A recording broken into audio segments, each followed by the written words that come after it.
Is Pep Guardiola's time up at Manchester City? I've seen many fans on social media in recent weeks say the Spanish manager can't hack in the Premier League anymore and that his time at Manchester City is done. After a 5-1 defeat on aggregate against Arbelo's Real Madrid, it looks like City might be going trophyless 2 seasons in a row for the first time in Pep's career. He may still win the Carabao Cup and FA Cup, but the Champions League is out the window, and for the first time in his Premier League career, he's about to go 2 seasons in a row without the league title, as the side currently sits 9 points behind leaders Arsenal with a game in hand, of course. But let's say they do go on to win that game in hand, it will be 6 points with 7 games to go. And there's no guarantee that City win that game in hand, as they've been dropping unnecessary points that they should have realistically gained for themselves in matches where they should be winning. For example, that West Ham game. I was shocked when I saw it was 1-1. The Carabao Cup final is also going to be against current leaders Arsenal and an FA Cup tie against current champions Liverpool. So neither of those two teams, or games shall I say, are comfortable on paper or will play out as an easy game for them. In recent weeks, I've seen quite a few City fans say Pep's a legend, but he's done at the club. Critical of his recent team selections, which has seen the likes of Cherki, Aït-Nouri, Marmoush, Matheus Nunes, Kusanov, and I'm sure others benched with no good reasoning. Now, Pep's a club legend, and I'm sure, well, I'd like to be sure that he's loved by every City fan. I can't speak on behalf of all of them, but he took them to the top. Yes, they were already a big club, but he fully established them at the top and made them an elite side that not even Real Madrid, Bayern, Barca, or any of the other elites wanted to face. However, it's not only due to the loss against Real Madrid in round of 16, or the most likely defeat to rivals Arsenal in the Premier League title, but it's his identity that's sort of changed in the last 18 months and has made me question, is Pep Guardiola's time done in the Premier League? Let's go through it. If you look at Guardiola's recent transfer windows, you may have noticed he's bought players who aren't really the classic Pep type of players, like Donnarumma, Doku, Haaland, Cherki, Savinho, Matheus Nunes, Aït-Nouri, and Semenyo. I'm sure there may be others, but those are the ones that come to mind. All good players, don't get me wrong, but let's analyse these one by one. Donnarumma, a world-class keeper, a world-class shot stopper, but not the best of his feet. The complete opposite to the previous keeper Edison, who was elite at ball playing and decent at shot stopping. But Guardiola wanted his side to dominate position, and it made sense to have Edison. He was a crucial part in that, and he was a crucial part of Pep's success, as he would act like a third centre-back at times and play progressive passes that De Bruyne would be proud of. Two opposite keepers on the spectrum. Doku, again, not your usual Guardiola winger, another good player who I love watching play, but Pep liked wingers to be technically good and more of a maestro rather than taking the fullback on and crossing it in. He wanted players who wouldn't lose the ball but could take you up the pitch and play neat passes inside. For example, Grealish, Foden, Bernardo Silva. He used to play these lot on the right or left, and even to an extent Mahrez, but he had the most freedom to take his fullback on. However, Mahrez wouldn't take them on like Doku. He would take them on by wanting to cut inside. Doku likes to go down the line, if that makes sense. We even saw him try Cancelo on the wing before he departed the club.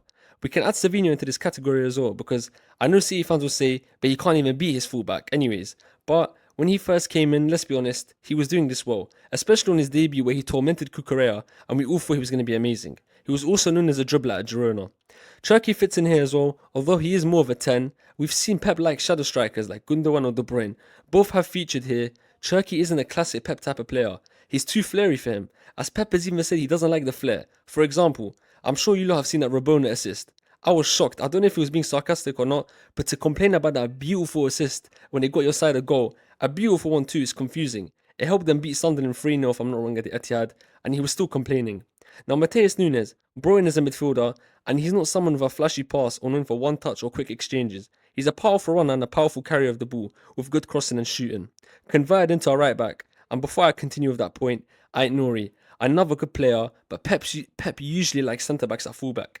He shipped off Cancelo because of him not being able to do that very well, and them arguing over game time. Aït-Nouri, a classic fullback, loves to get up and down the line, very skillful.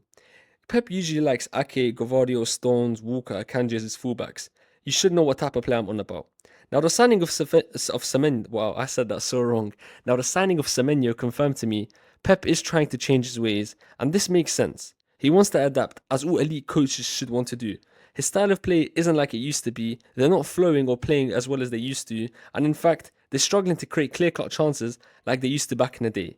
Playing against City back in the day was a nightmare for every club in the world. The way they used to control the game and break low blocks down was something I'd never seen before, as I didn't get to watch any of the dominant sides before Manchester City. Well, I saw Barca and Madrid, but apart from Barcelona, City were the best when it came to breaking down low blocks and controlling the match. That's how good his side was.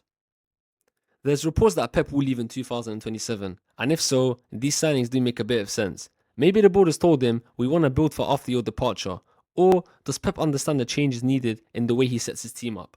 I've never seen so many City fans want him gone, and I'm not saying he should go. I have the utmost respect for him as a non-City fan, and he's a legend for me no matter what. He should leave on good terms, whether or not he wins. Wow, that's a bad starter. Whether or not he wins the league, as after all, he helped the club's reputation grow in a very good way and become part of the elite. So is his time up? For me, no. His standards are so high and the reputations he's put on himself, he's made people think he's washed after one bad season, which was last season, and a decent season this year. The league's not even done yet. They still have 2 trophies to compete for, and you can't always win. But because we're used to seeing him win 4 Prems in a row, a treble, we're all a bit stunned by his fall off, if you want to label it as that. I can't see him leaving without a league title in his final season, as I should say. If they go trophyless again this season, they'll just work harder in the summer with recruitments, tactics, and departures. He's a serial winner who's a sore loser, but in a good way.